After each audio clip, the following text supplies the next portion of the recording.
Graça e paz, irmãos, em mais uma noite de sexta-feira, nos reunimos aqui para estar nos cultuando a Deus, por todas as maravilhas que Ele hoje já nos fez, por todas as vitórias, por toda uma semana difícil, onde nós erramos, onde nós acertamos, onde nós fizemos boas obras e muitas vezes não fizemos. Bem, esta noite nos reunimos aqui para glorificar ao nome do Senhor e continuarmos a nossa série sobre Atos dos Apóstolos.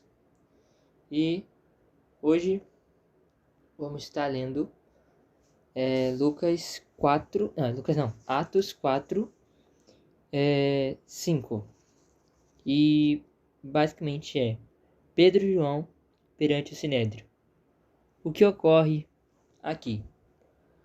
Caso você esteja acompanhando a série, é fato que Pedro e João, eles, após tudo aquilo que eles tinham anunciado sobre as promessas que Jesus fez, eles foram para um templo, e nesse templo havia um coxo, que era uma pessoa que tinha problema na perna, só que no caso dela, ela tinha nascido assim. E meio que Pedro e João chega na pessoa, nesse coxo, e cura. E ele curado entra junto com eles, e os que estavam lá e conheciam o coxo ficaram admirados. E nisso, Pedro anuncia novamente as coisas que falam sobre Jesus, que falam sobre o Evangelho, que falam sobre o lema do cristianismo. E nisso, eles são presos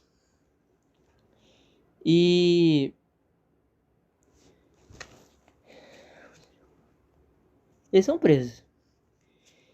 como é citado, os prenderam, recolhendo-os ao cárcere até o dia seguinte, pois já era tarde. Muitos, porém, os que ouviram a palavra, a aceitaram, subindo o número de homens e quase 5.000. Então, eles foram presos, mas a palavra foi pregada e 5.000 se arrependeram. E fala bastante sobre perdão. Uma coisa para ser citada é que diversas vezes citadas frases que são realmente edificantes. Não é à toa que eu gosto de grifar. 19:3. Arrependei-vos, pois, e convertei-vos para serem cancelados os vossos pecados, a fim de que da presença do Senhor venha tempos de refrigério, e que envie Ele o Cristo que já vos foi designado, Jesus. É uma palavra muito confortante, principalmente para os nossos pecados. Mas só queria ressaltar isso. Vamos para a leitura. Pedro e João perante o Sinédrio. No dia seguinte, reuniram-se em Jerusalém as autoridades, os anciões e os escribas, com o sumo sacerdote, Anas, Caifás, João, Alexandre, todos que eram da linhagem do sumo sacerdote, e pondo-os perante eles, os arguiram: com que poder ou em nome de quem fizestes isso? Então Pedro, cheio do Espírito Santo, lhe disse: às autoridades do povo e anciãos, visto que hoje fomos interrogados a propósito do benefício feito a um homem enfermo e do modo por que foi curado.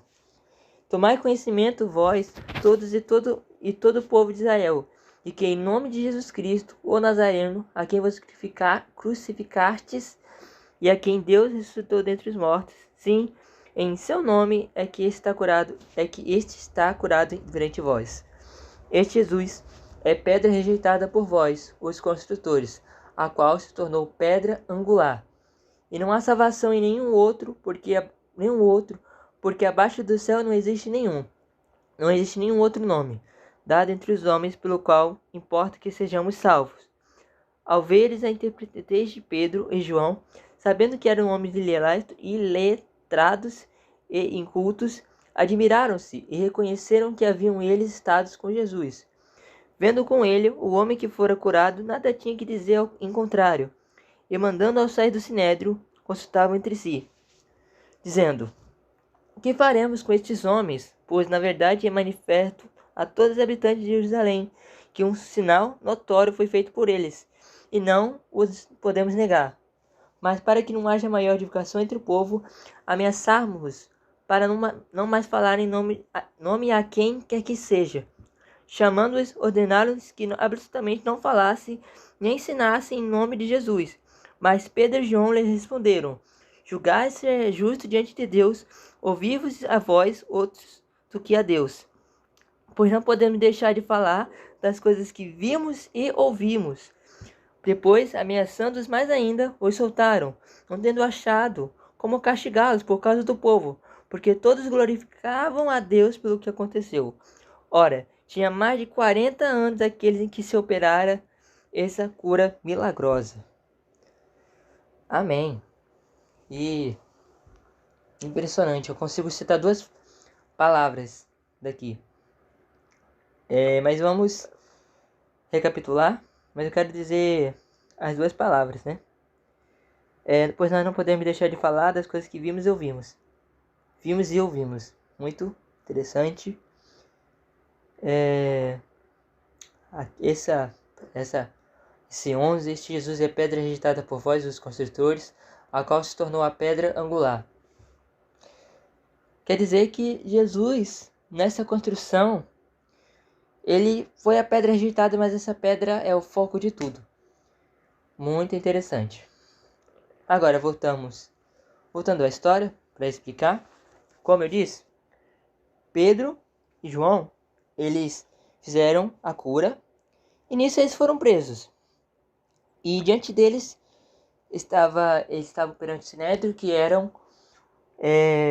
todos eram os sacerdotes, os sumos sacerdotes, que eram da linhagem do sumo sacerdote. Se eu não falho a memória, a linhagem dos sumos sacerdotes vem de Levi. Não sei se é Levi o termo correto, mas tem a ver com alguma das coisas relacionadas a isso. Eu não lembro direito. Eu cheguei a ler um pouco sobre isso em números, mas estou aí para a interpretação de alguém queira me corrigir. Eles foram interrogados, eles foram presos e foram mais tarde interrogados. E o que aconteceu? Os sumos sacerdotes perguntaram, em que nome você faz isso? Porque Jesus, quando fez milagres, alguns colocaram o que ele fez blasfemando totalmente, falando que o que Jesus fez foi em nome de demônios, o que é uma blasfêmia. E nisso eles perguntam para os 2 discípulos: a que nome fazestes isso? E eles falam: essa pessoa aqui, esta pessoa aqui, que é o coxo, ele foi curado em nome de Jesus. E ele fala, exatamente, prega sobre Jesus, que era isso mesmo, que era óbvio, que não havia ninguém abaixo, não tinha nome maior do que aquele. E nisso meio que os sumos sacerdotes, eles ficam, vixe, eles estão certos. Mas eles eram tão mesquinhos que eles pensaram entre si: é notório o que aconteceu aqui. Em nome de Jesus, que é anunciado o Filho de Deus, a promessa, é notório que o que eles fizeram aqui é cabível. Mas devemos ocultar isso diante das outras populações. Não, população não, ao povo, né? Aí o que eles fazem? Eles ameaçam, eles falam assim: não tá legal isso não faça isso, não anuncie isso, não fale em nome de Jesus, não pregue. E meio que João e Pedro falam: não vamos fazer isso não. Nós temos que pregar porque nós somos testemunhas disso, a gente não pode negar um fato. E meio que os sumos sacerdotes lá, eles falaram: vixe, eles pensaram: poxa, aí eu perdi, não dá não. E meio que soltaram eles.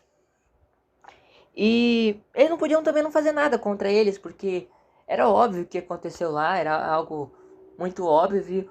E o povo, eles reconheceram isso. E falaram exatamente, começaram a glorificar a Deus, porque, poxa, era o que eles tanto esperavam, a promessa que viria alguém que ia libertar o povo. E é isso. E também cita aqui, no finalzinho, a quem era curado. O coxo, ele tinha... tinha mais de 40 anos daquele quem se operara essa cura milagrosa. Se eu não tiver certo, 40 anos é o coxo. Então, tipo, claramente foi um milagre. E tudo isso, sinceramente, é muito edificante, mostra a coragem dos discípulos. Eles, até cita aqui que Pedro se encheu do Espírito Santo para falar. Eles argumentaram muito bem e ele mostra realmente uma coragem. Uma coragem que devemos ter ultimamente, que é sobre pregar o evangelho. É como Pedro estava diante de alguém que poderiam determinar a vida para eles ou a morte para eles. Eles foram corajosos e se manteram firmes. Tão firmes que isso realmente convenceu. Mas ainda assim mostra a ignorância daqueles que acontece. Mas é aquilo, como é citado: arrependei-vos, pois, e convertei-vos, e serão cancelados os vossos pecados. E esta é a mensagem, sinceramente, a mensagem de hoje. E algo que jamais vai parar de ser pronunciado, jamais vai parar de ser pregado, que é sobre o arrependei-vos. Porque esse é o foco da fé, é se pecar todo dia, se arrepender todo dia, e no que for possível você se afaste das coisas, se afaste dos pecados, se afaste do erro em si, porque